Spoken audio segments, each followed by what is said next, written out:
Hi, it's Alan Burnett, and I want to welcome you back to yourweddinghub.com.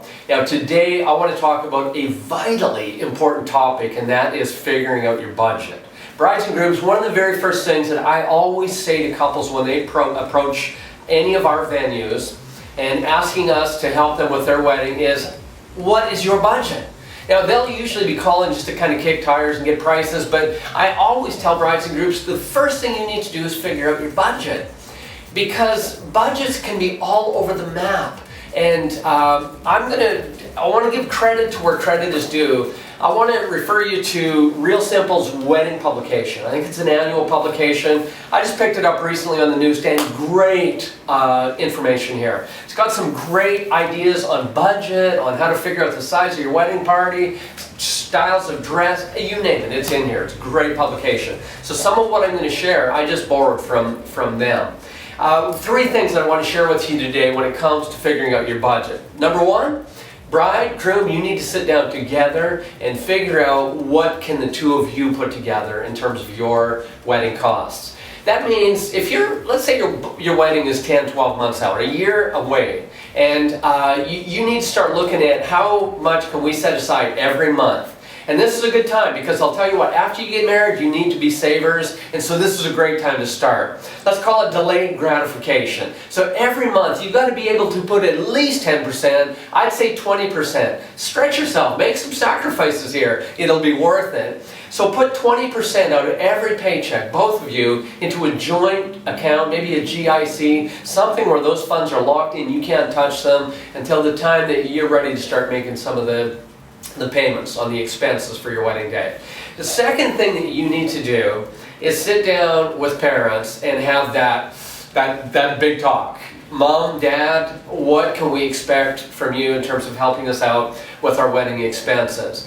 I'll tell you what, I'm a parent, and when one of my daughters got married, we had that discussion. I was expecting it. I know that a lot of you think, oh, I'd rather sitting down with Mom and Dad and asking them that question. They're expecting you to ask. Most parents want to help out, but you've got to have that conversation with both sides. And, and I understand everyone's dynamics are a little bit different. One set of parents may be able to give you a lot more help than the other side. That's cool. You got to be discreet with those things, but it's going to help you figuring out what's that total budget that we've got to work with.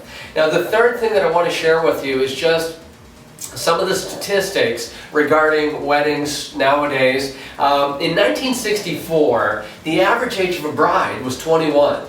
In 2010, the average age of a bride was 27. What that tells you is this. In 1964, most couples hadn't had a chance to work and save up money of their own and kind of put money aside because they were just fresh out of high school, really. But in 2010, couples have started to establish their own career and kind of get their things together. And so brides and grooms in 2010 and 2011 are paying for a lot more of their own wedding costs. In fact, I've heard statistics that it's in the range of 60% of brides and grooms pay for their own wedding.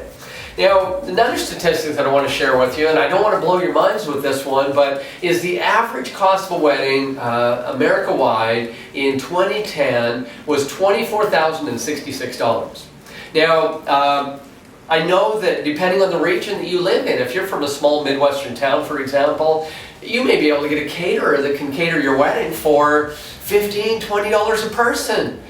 But if you're living in Manhattan, you won't even get a martini for that price, So obviously the area is going to make a big difference. But the average rate, again, countrywide, was from $18,050 to $30,000. That's kind of that spread.